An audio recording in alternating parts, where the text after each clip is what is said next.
বন্ধুৰাত্মানস্তস্য येनात्मैवात्मान जीतः अनात्मनस्तु शत्रुद्वे वर्ते तत्मैव शत्रुवत।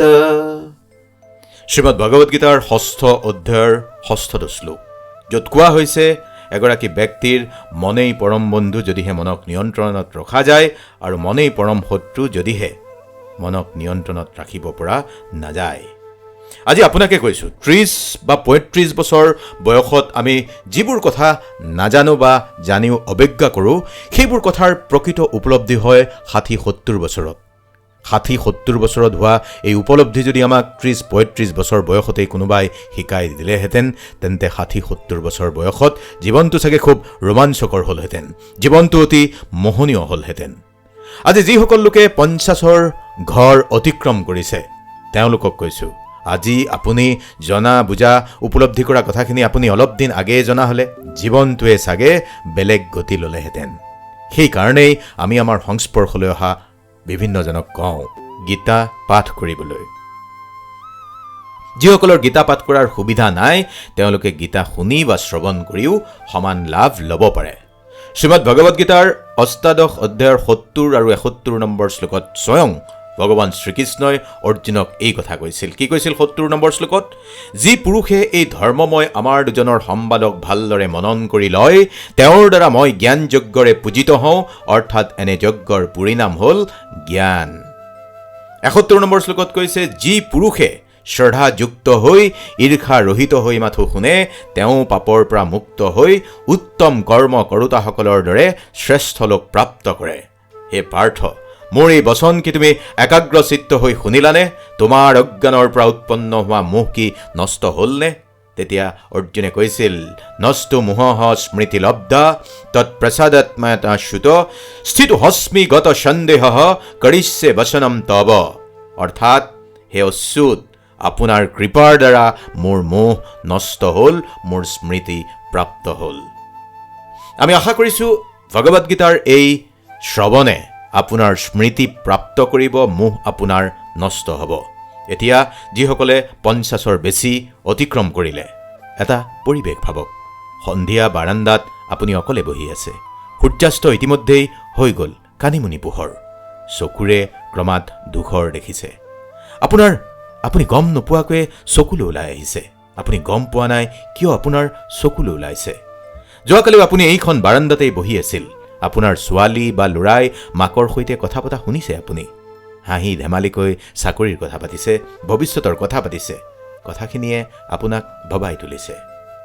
আপোনাৰ মনত পৰিছে, সিদিনা মাত্ৰ বাছত গৈ থাকোঁতে যোনটো কিয় বাছখনৰ লগে লগে গৈ আছিল, সেই কথা সোধা ছোৱালীজনী বা ল'ৰাটোৱে আজি চাকৰিৰ কথা, ভৱিষ্যতৰ কথা পাতিব পৰা হৈছে।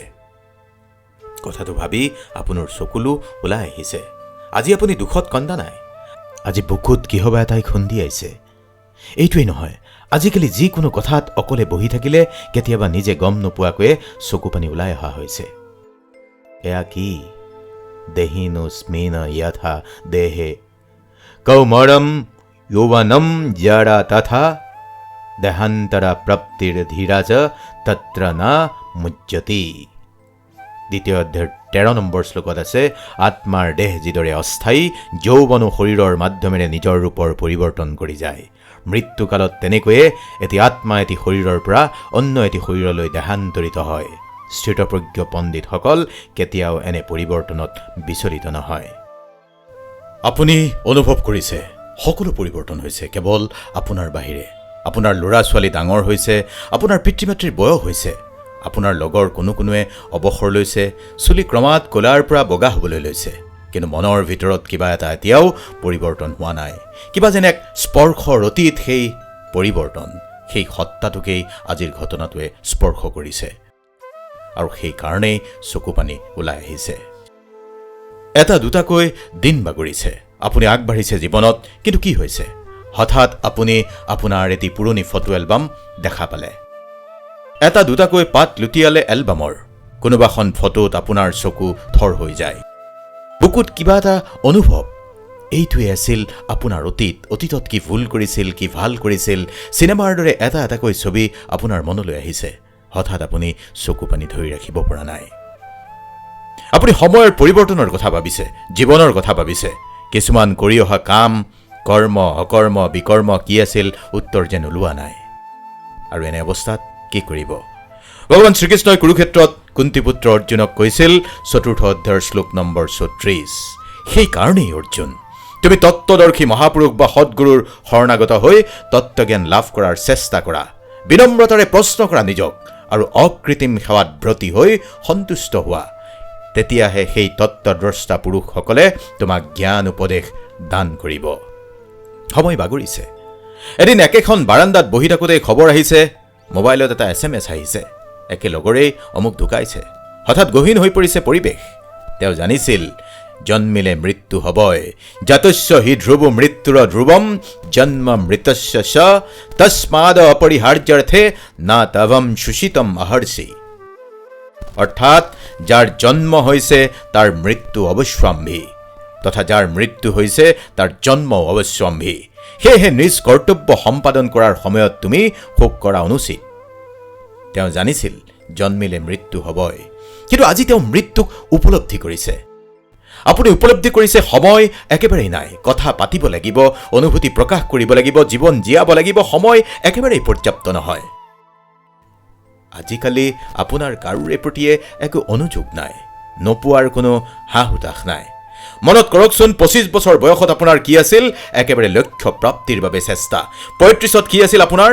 একেবাৰে নিজক প্ৰতিষ্ঠা কৰাৰ ব্যস্ততা। ৪৫ত একেবাৰে দায়িত্বশীলতা। আৰু আজি ৫০-৫৫ত সকলোৰে প্ৰতি এক উদাৰতা, এক উদাসীনতা, কাৰোৰে প্ৰতি কোনো অভিযোগ নাই। আচলতে কি জানে, যেতিয়া কোনোবাই আপোনাক খং কৰে, ল'ৰা ছোৱালীয়ে ইটো নাই সিটো নাই বুলি অনুযোগ কৰে, মুখ ফুটাই একো নকলেও ক'ৰবাত কোনোবাখিনিত অকণমান আঘাত পায় আপুনি। অলপ ডাঙৰকৈ কোনোবাই কিবা এটা ক'লেই বুকুখন মোচৰ খাই উঠে। সিদিনাও চাগে ঘৰখনত কিবা এটা হৈছিল, আপোনাৰ কাজিয়া হৈছিল, ল'ৰা ছোৱালীয়ে কিবা কৈছিল, বুকুখনত এসোপামান বেদনাই খুন্দা মাৰি ধৰিছিল। এই বয়সত ডাঙৰ শব্দ বেছি গধুৰ যেন লাগে, কাৰোবাৰ সৈতে মতানৈক্য অধিক কষ্টকৰ যেন লাগে, শান্তিহে কাম্য, শান্তিহে অমূল্য যেন লাগে। আজি এই কথাখিনি যিখিনি ল'ৰা ছোৱালীয়ে শুনি আছা, এই কথাখিনি তোমালোককো কৈছোঁ। ৫০ৰ ঊৰ্ধৰ মানুহবোৰেও কেতিয়াবা কান্দে, কোনেও গম নোপোৱাকৈ অলপমান চকু পানী টুকে, অলপমান কথাতে আৱেগিক হৈ পৰে। কাৰণ তেওঁলোকৰ দুখ এই কাৰণেই নাথাকে যে তেওঁলোকৰ বয়স হৈছে। বয়স হোৱা বুলি তেওঁলোকৰ দুখ নহয়। তেওঁলোকে এই কাৰণেই চকু পানী টুকে যে জীৱনক তেওঁলোকে খুব ভালকৈ, খুব ওচৰৰ পৰা বুজি পাইছে।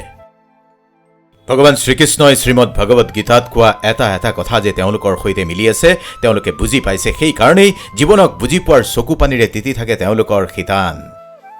সেইকাৰণেই বয়সত সৰুসকলক আজি কৈছোঁ, জীৱনে শিকাব পৰা প্ৰতিটো পাঠ শিকিব লাগিব। আমি জ্যেষ্ঠজনক কিয় সন্মান কৰিব লাগে, পিতৃ মাতৃৰ প্ৰতি কিয় শ্ৰদ্ধাভক্তি ৰাখিব লাগে, সেই কথা আজি আমি আপোনাক কৈছোঁ। আজি অলপমান শাসন কৰিলে মা দেউতাক আউটডেটেড যেন লাগে বহুতৰে। তোমালোকক কৈছোঁ, তোমালোকে আজি বেছিকৈ কি পাইছা? ছ'চিয়েল মিডিয়া, স্মাৰ্টফোন, তাৰ বাহিৰে পৃথিৱীখনৰ একো সলনি হোৱা নাই। আজি বহুতৰে নিজকে পিতৃ মাতৃতকৈ অধিক স্মাৰ্ট যেন লাগে। বৃদ্ধ মাক দেউতাকক আনৰ সন্মুখত পৰিচয় কৰাই দিবলৈ লাজ লাগে। তোমালোকে ব্লাইণ্ড লাভৰ কথা পতা শুনিছা? তোমাক এবাৰো নেদেখাকৈ কোনে যতন লৈছিল? তোমাৰ মা দেউতাই। তুমি ৯ মাহ গৰ্ভত থাকোঁতে তুমি কেনেকুৱা হ'বা আয়ে নাজানিছিল। তুমি গৰ্ভত থাকোঁতে তোমাৰ সুবিধামতে তেওঁ খাইছিল, শুইছিল, তোমাৰ সুবিধা অসুবিধামতে উঠা বহা কৰিছিল। তোমাৰ আকৃতি কি, তুমি ল'ৰা নে ছোৱালী গম পোৱা নাছিল, কিন্তু তোমাৰ যতন লৈছিল।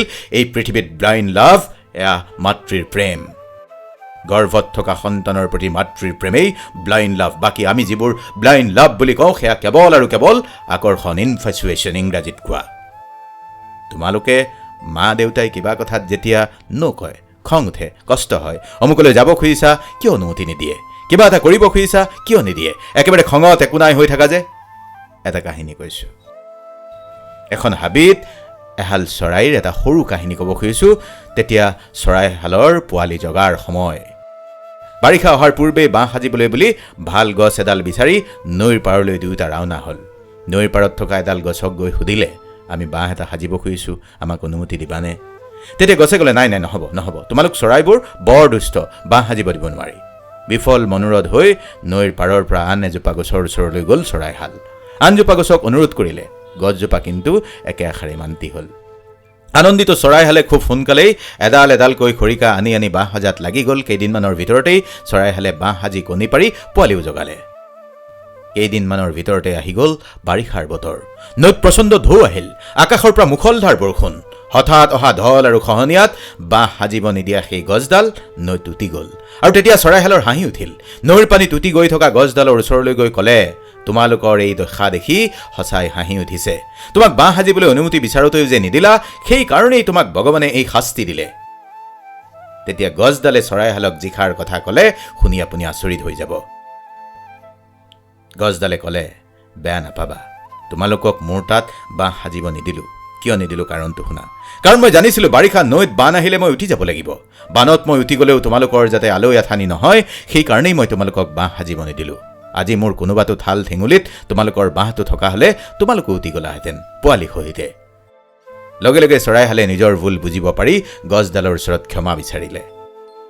ভাবকচোন, গছডালে নৌ কোৱাৰ কাৰণেই আজি চৰাইহালৰ জীৱন ৰক্ষা পৰিল। আমাৰ পিতৃ মাতৃয়ে কোৱা নৌ এই গছডালে কোৱা নৌৰ নিচিনা। আমি মনুষ্যই আচলতে গম নাপাওঁ এই গছডালৰ দৰে কিমানে আমাক জীৱনত নৌকৈ জীৱন বচাব খোজে, জীৱন বচাই থৈছে। গতিকে কোনোবাই নৌ কৈছে, হতাশ নহবা। কোনোবাই আপোনাক প্ৰাপ্যও দিয়া নাই, দুখ নকৰিব। প্ৰতিটো নৌৰ অন্তৰালত কিবা এটা যোগাত্মক আছে। বহু মানুহে এনেকৈও দম্ভালি মাৰি কয়, অমুকাৰ অভিধানত নৌ বুলি কোনো শব্দ নাই, কিন্তু কেতিয়াবা কিছুমান নৈ আপোনাৰ ভালৰ কাৰণে আপোনাৰ জীৱন বচাইছে। শ্ৰীমদ ভগৱদ গীতাৰ অন্যতম জনপ্ৰিয় শ্লোক, 2 অধ্যায়ৰ 47 নম্বৰ শ্লোকটো, কৰ্মণ্যে ৱাধিকাৰস্তে মা ফলেষু কদাচন মা কৰ্মফল হেতুৰ ভূৰ মাতে সংগুচ কৰ্মাণি। ইয়াৰ অৰ্থ, কৰ্ম কৰা, ফলৰ আশা নকৰিবা। এটাচমেণ্ট অবিহনে আৰু ফলৰ আশা নকৰাকৈ কেনেকৈ কৰ্ম কৰিব পাৰি, যিদৰে এগৰাকী নাৰ্ছে চিকিৎসালয়ত নিজৰ কৰ্তব্য পালন কৰে, যিদৰে এজন শিক্ষকে স্কুলত নিজৰ ছাত্ৰ ছাত্ৰীৰ প্ৰতি কৰ্তব্য দায়িত্ব পালন কৰে, কোনো এটাচমেণ্ট নোহোৱাকৈ। নাৰ্ছ বা শিক্ষকে ৰোগী বা শিক্ষাৰ্থীৰ প্ৰতি আসক্ত নোহোৱাকৈ দায়িত্ব পালন কৰে, সেয়াই ডিটাচমেণ্ট। আৰু এটা শ্লোক আছে ভগৱদ গীতাত, যিটো শ্লোকে আমাক শিকায় যে মনুষ্যই কিদৰে সকলো প্ৰাণীৰ প্ৰতি সমভাৱ ৰাখিব লাগে। বিদ্যা বিনয় সম্পন্নে ব্ৰাহ্মণে গভীহস্তিনী সুনি স্বয়ব স্বপাকে স্বপণ্ডিতাঃ সমদৰ্শিনঃ। অৰ্থাৎ বিদ্যা বিনয় সম্পন্ন লোকে ব্ৰাহ্মণ, গৰু, হাতী, কুকুৰ সকলোকে সমদৃষ্টিৰে চায়। ভগৱান শ্ৰীকৃষ্ণই ইয়াত বিদ্যা বিনয় সম্পন্ন লোক মানে জ্ঞানী লোকৰ কথা কৈছে, আৰু লগত শব্দ এটা লিখিছে বিনয়। বিনয় মানে যি লোক স্বভাৱতেই বিনয়ী, তেনেলোকে সকলোকে সমদৃষ্টিৰে চায়। ইয়াত ব্ৰাহ্মণ বুলি উচ্চ শ্ৰেণীৰ লোক বুলি কোৱা নাই, বা কুকুৰ মানে বেলেগ জাতৰ মানুহৰ কথা কৈছে। সকলোৰে আত্মা একেটাই, সকলোৰে আত্মা একেই, আৰু সেই সকলোৰে প্ৰতি সমদৃষ্টি ৰাখি কাকো হেয়গন নকৰিবলৈ মানা কৰিছে ভগৱানে। এই কথাখিনি আমি যদি মনত ৰাখি চলোঁ, কৰ্ম কৰ্তব্য যদি পালন কৰি যাওঁ, এই পৃথিৱীৰ আধা সমস্যা, আধা মানুহৰ সমস্যা দূৰ হৈ যাব। আচলতে আমি মনুষ্যই কি সমস্যাত পৰোঁ? আমি দৈনন্দিন জীৱনত ষ্ট্ৰেছ লওঁ, কেৰিয়াৰ কি হ'ব, নিজৰ যদি কেৰিয়াৰ শেষ, ল'ৰা ছোৱালীৰ কি হ'ব, ডেকা ডেকেৰীসকলৰ সম্পৰ্ক, স্বামী স্ত্ৰীৰ সম্পৰ্ক, ভৱিষ্যতৰ অনিশ্চয়তা, এইবোৰ কথালৈ আমাৰ অজস্ৰ উদ্বেগ আছে। অজস্ৰ উদ্বেগৰ মাজত আমাৰ মানসিক সুখ শান্তি নাইকিয়া হৈ যায়। আজিৰ তাৰিখত মানসিক সমস্যাৰে ভাৰাক্ৰান্ত লোকৰ সংখ্যাই বৃদ্ধি পাইছে। শ্ৰীমদ ভাগৱতম মানে ভাগৱত পুৰাণৰ 3য় স্কন্ধৰ 5ম অধ্যায়ৰ 2য় শ্লোক, সুখায় কৰ্মাণি কৰোতি লোকো নতে সুখ বন্নুদ পাৰম ৱা। ইয়াত সুখায় মানে সুখ পাবলৈ, কৰ্মাণি মানে কৰ্ম, কৰোতি মানে সকলোৱে কৰে, লোকহ মানে এই পৃথিৱীত। অৰ্থাৎ সুখৰ সন্ধানতেই এই পৃথিৱীৰ প্ৰতিজন মানুহে কাম কৰে, কিন্তু সন্তোষ নাপায়। তাৰ পৰিৱৰ্তে কেৱল দুখ, কষ্ট, যন্ত্ৰণা পায় মনুষ্যই। এই অৰ্থত পৃথিৱীৰ সকলো মানুহেই সুখী। সুখৰ সন্ধান কৰি থাকোঁতেই মানুহে জীৱন পাৰ কৰে, গতিকে মনুষ্যই পাব খোজা সুখ নাপায়। কৰ্মযুগত কি কৈছে ভগৱানে? কৰ্ম কৰি যোৱা, ফল আশা নকৰিবা। আজি সমস্যাৰে ভাৰাক্ৰান্ত হ'লেও কৰ্ম কৰি যাবই লাগিব, ফল ভগৱানে দিব। নিজৰ স্বভাৱত পোৱা যোগ্যতা অনুসৰে কৰ্মত প্ৰবৃত্ত হৈ মনুষ্যই ভগৱত প্ৰাপ্তিস্বৰূপ পৰম সিদ্ধি লাভ কৰে। ভগৱান শ্ৰীকৃষ্ণই কৈছে, তুমি কাৰোবাক দুখ দি মোৰ পৰা সুখ আশা নকৰিবা। আৰু তুমি যদি কাৰোবাক এক পলৰ কাৰণে হ'লেও সুখ দিছা, তেন্তে দুখ পাবা বুলিও কেতিয়াও নাভাবিবা। অজ্ঞসহস্ৰধনস্য সংখ্যাত্মা বিনশ্যতি নায়ম লোকস্তি ন পাৰো ন সুখম সংখ্যাত্মা। অজ্ঞ আৰু শাস্ত্ৰৰ প্ৰতি শ্ৰদ্ধাহীন ব্যক্তি কেতিয়াও ভগৱত ভক্তি লাভ কৰিব নোৱাৰে। সন্দিগ্ধ চিত্ত ব্যক্তিয়েও ইহলোকত কেতিয়াও সুখ ভোগ কৰিব নোৱাৰে আৰু পৰলোকতো সুখ ভোগ কৰিব নোৱাৰে। অৰ্থাৎ মনত সন্দেহ থকা ব্যক্তিয়ে সুখ ভোগ কৰিবলৈ নাপায়, সেইটো আপুনি বুজি পালে। সংশয়াত্মা বিনশ্যতি, অৰ্থাৎ সংশয়ে পুৰুষক ধ্বংসৰ গৰাহলৈ লৈ যায়। সফলতা লাভৰ বাবেও আপুনি আপোনাৰ মনত সংশয় ৰাখিব নালাগিব। সংশয় এইটোৱেই যে আপুনি যেতিয়া কোনো এটা লক্ষ্য বাছি ল'ব, তেতিয়াও আপোনাৰ মনত সংশয় বা সন্দেহ যদি থাকে, আপুনি সফল হ'ব নোৱাৰে। নাই, সেয়া কি হ'ব, সেই ভাৱ যদি মনলৈ আনিলে ফলাফল কি হ'ব, আগতীয়াকৈ যেতিয়া মনত দুচিন্তা আনিব, তেতিয়াও সফলতাৰ বহুখিনি চান্স কমি যাব। অৰ্থাৎ আপুনি যে সফল হ'ব পাৰিব, সেই কথা প্ৰথমেই নিজৰ মনত বিশ্বাস থাকিব লাগিব। নিজকে নিজে ক'ব পাৰিব লাগিব, মই সফল হ'মেই, নহ'লে আপুনি সফল হ'ব নোৱাৰে। ভগৱান শ্ৰীকৃষ্ণই অৰ্জুনক আৰু কৈছিল, হে কন্তেয়, ইন্দ্ৰিয়সমূহ ইমানেই বলৱান আৰু ক্ষোভকাৰী যে তেওঁলোকে অতি যত্নশীল বিবেক সম্পন্ন পুৰুষৰ মনকো বলপূৰ্বক বিষয় অভিমুখে লৈ যায়। যিয়ে নিজৰ ইন্দ্ৰিয়সমূহক সম্পূৰ্ণৰূপে সংযত কৰি মোৰ প্ৰতি ভক্তিপৰায়ণ হৈ ইন্দ্ৰিয়সমূহক সম্পূৰ্ণৰূপে বশীভূত কৰিছে, তেমেই স্থিতপ্ৰজ্ঞ। অৰ্থাৎ সফলতাৰ অন্তৰায় হ'ল বিষয় আসক্তি, ইন্দ্ৰিয় গ্ৰাহ্য সুখৰ সন্ধান। যেতিয়া আপুনি কোনো এটা কৰ্মত সফলতাৰ বাবে প্ৰবৃত্ত হয়, তেতিয়া পঞ্চ ইন্দ্ৰিয়ৰ সুখক দমন কৰিব পাৰিব লাগিব। আপুনি যেতিয়া কিবা এটা কাম আৰম্ভ কৰিবলৈ লয়, পঢ়িবলৈ লয়, জিভাখনৰ জ্যোতিৰ কথা মনলৈ আহিব, কাণেৰে গান এটা শুনাৰ ইচ্ছা আহিব, ছালবোৰত গৰম গৰম যেন লগা অনুভৱ হ'ব, ফেন লাগে, নাকেৰে কিবা এটা সুঘ্ৰাণ বিচাৰিব, মুঠতে পঞ্চ ইন্দ্ৰিয়ই সুখ বিচাৰি থাকিব। আৰু যদি আপুনি পঞ্চ ইন্দ্ৰিয়ক দমন কৰি কৰ্মত প্ৰবৃত্ত হ'ব পাৰে, তেতিয়াহে সফলতা অৰ্জন কৰিব পাৰিব। পঞ্চ ইন্দ্ৰিয়ৰ সুখৰ সন্ধান মনতে আপুনি যদি ৰাখে, আলস্যজনিতভাৱে ক্ৰিয়া কৰিব। গতিকে সফল হ'বলৈ হ'লে ইন্দ্ৰিয়ক বশ কৰি কৰ্মত প্ৰবৃত্ত হ'ব লাগিব, যিটো কাম আমি বেছিভাগ মানুহেই, ল'ৰা ছোৱালীয়ে নাজানো বা পাহৰি যাওঁ। কুৰুক্ষেত্ৰৰ যুদ্ধত অৰ্জুনক ভগৱান শ্ৰীকৃষ্ণই আৰু কৈছিল, নিৰ্ভয়ে যুদ্ধ কৰা, মৰিলে স্বৰ্গ প্ৰাপ্ত কৰিবা আৰু জিকিলে ৰাজ্য প্ৰাপ্ত কৰিবা। অৰ্থাৎ মৰিলে স্বৰ্গ, তৰিলে দেশ। আমি যেতিয়া কোনো এটা উদ্দেশ্যত সফল হ'বলৈ আগবাঢ়ো, পূৰ্বে আমি কিছু কথা কৈছোঁ, সংশয় অলপ পৰিমাণে থাকিব, ভয়ো থাকিব। এনেকুৱা ধৰণৰ ভয় যদি হাৰি যাওঁ, যদি সফল নহওঁ, গতিকে উদ্দেশ্য এটাত সফল হ'বলৈ হ'লে ভয়, শংকা, খং, ফলাফলৰ কথা নাভাবি একান্ত মনে যদি কৰ্মত প্ৰবৃত্ত হোৱা যায়, তেন্তে ফলাফল ধনাত্মক হ'বই।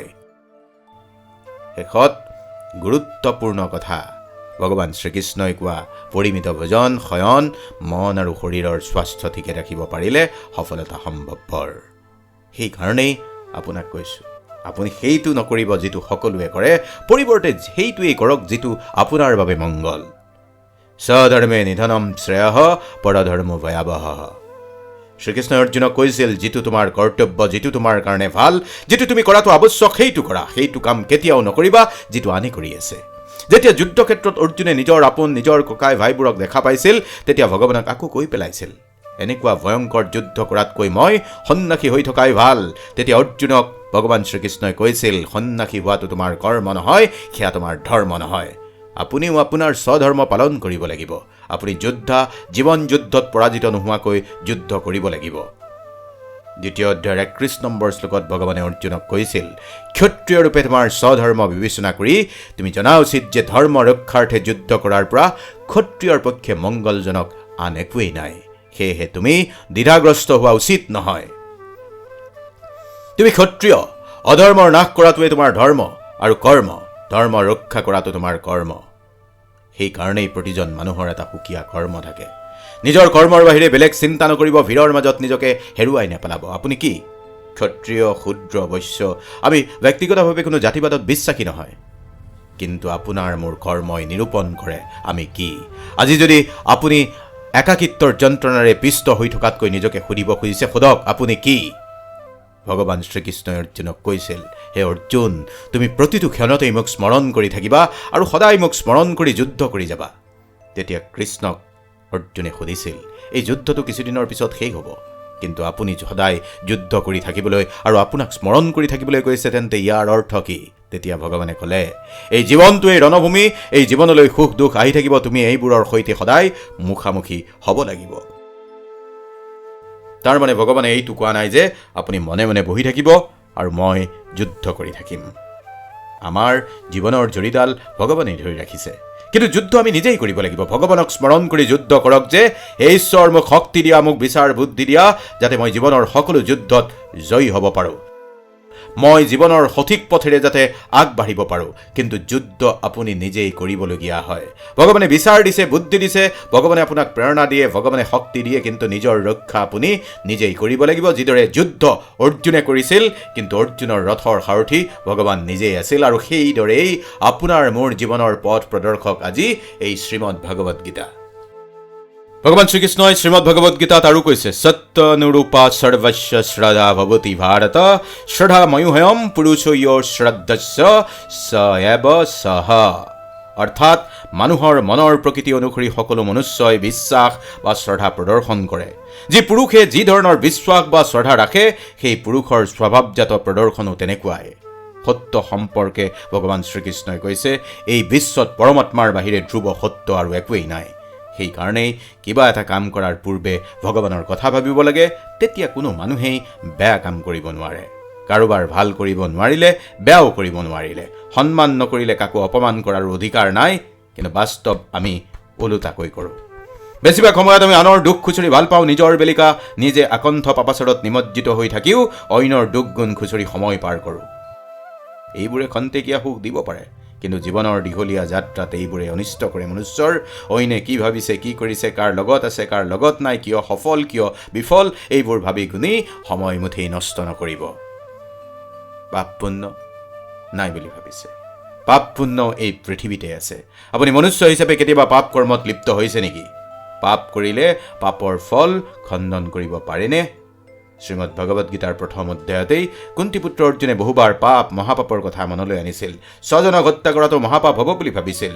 অহুবত মহত পাপম কুতুম ব্যৱচিতা বয়ম য়দ ৰাজ্য সুখ লোভেন হস্তুং স্বজন মুদ্যতাহা।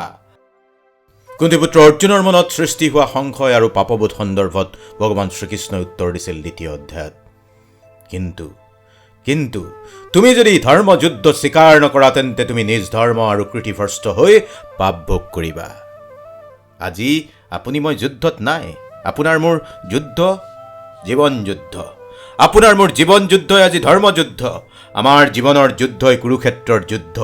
যদি জীৱন যুদ্ধ এৰি আপুনি মই পলায়ন কৰোঁ, সেয়াই হ'ল মহাপাপ। আপুনি স্বীকাৰ কৰক, আপুনি এতিয়াও এখন যুদ্ধক্ষেত্ৰত আছে, যুদ্ধত আপুনি নামিব লাগিবই। যুদ্ধক্ষেত্ৰত আপোনাৰ কৰণীয় কি, সেয়া আপুনি কৰিব লাগিব। মানে আপোনাৰ যদি কিবা দায়িত্ব আছে, সেই দায়িত্ব আপুনি পালন কৰিব লাগিব। আচলতে আপুনি কাৰোবাৰ পুত্ৰ, কাৰোবাৰ পিতৃ, কাৰোবাৰ কন্যা, কাৰোবাৰ স্বামী, কাৰোবাৰ ভাৰ্যা, সেই হিচাপতেই দায়িত্ব আৰু কৰ্তব্য পালন কৰাটোৱেই আজিৰ যুদ্ধ। সঁচা কথাটো কি জানে? জীৱনৰ যুদ্ধক্ষেত্ৰত আপুনি অৰ্জুনৰ দৰেই এজন মহাবীৰ। যদি নিজৰ শক্তিক নিচিনি আপুনি যুদ্ধ নকৰাকৈ থাকে, তেন্তে সেয়া হ'ব যুদ্ধাৰূপে আপোনাৰ বৃহৎ সন্মান হানিকৰ কথা। আৰু সেয়ে হয়তো কুন্তীপুত্ৰ অৰ্জুনক ভগৱানে বুজাইছিল, সকলোৱে তোমাৰ কীৰ্তিহীনতাৰ কথা ক'ব, আৰু এয়া যে এজন মৰ্যাদাপূৰ্ণ পুৰুষৰ বাবে এই অসন্মান মৃত্যুৰ অপেক্ষাতকৈও যন্ত্ৰণাদায়ক। সমস্ত মহাৰথীসকলে ভাবিব যে তুমি ভয় খাই যুদ্ধক্ষেত্ৰ পৰিত্যাগ কৰিছা। তুমি যাৰ চকুত এজন সন্মানিত ব্যক্তি আছিলা, তেওঁলোকেই তোমাক তুচ্ছ তাচ্ছিল্য কৰিব। তোমাৰ শত্ৰুপক্ষই তোমাৰ সামৰ্থ্যৰ নিন্দা কৰি বহু অকথ্য ককৰ্থনা কৰিব। তাতকৈ দুখদায়ক তোমাৰ বাবে আন কি হ'ব পাৰে? জীৱনৰ যুদ্ধক্ষেত্ৰৰ পৰা পলায়ন কৰিলে আপুনি যন্ত্ৰণাৰ মুখামুখি হ'ব লাগিব। নৰকতুল্য হৈ পৰিব আপোনাৰ জীৱন। ঈশ্বৰে আপোনাক দুখন হাত দিছে, দুখন ভৰি দিছে, ভাবিবলৈ এটা মগজু। জীৱনৰ যুদ্ধক্ষেত্ৰত অস্ত্ৰ এয়াই আপোনাৰ। এই অস্ত্ৰেৰেই আপুনি জীৱন যুদ্ধত জিনিব লাগিব। ভগৱান শ্ৰীকৃষ্ণই ৪ৰ্থ অধ্যায় ১১ নম্বৰ শ্লোকত কৈছে, য়ে যথা মং প্ৰপদন্তে তাংস্তথৈব ভেজমহম মম বৰ্তানুবৰ্তন্তে মনুষ্য পাৰ্থ সৰ্বশঃ। অৰ্থাৎ যিয়ে যেনেদৰে মোৰ প্ৰতি আত্মসমৰ্পণ কৰে, মই তেনেদৰেই তেওঁলোকক পুৰস্কৃত কৰোঁ। সিমানেই সহযোগ দিও সাধকৰ শ্ৰদ্ধাই কৃপা হৈ তেওঁ পায়। হে পাৰ্থ, এই ৰহস্যক জানি জ্ঞানীজনে সম্পূৰ্ণৰূপে মোৰ পথ অনুসৰণ কৰে। যেনেকৈ মই আচৰণ কৰোঁ, তেনেকৈয়ে আচৰণ কৰে। সাধকৰ শ্ৰদ্ধাই কৃপা হৈ পায়। গতিকে আপুনি ভগৱানত আত্মসমৰ্পণ কৰক। যদি আপুনি ভাবিছে আপুনি পৰা নাই, আপুনি ভগৱানত আত্মসমৰ্পণ কৰি আগবাঢ়ি যাওক। ভগৱানে আপোনাক পোহৰৰ বাট দেখুৱাব, কিন্তু আপুনি আপোনাৰ কৰ্তব্য পালন কৰিব লাগিবই। বাকী ভালে থাকিব।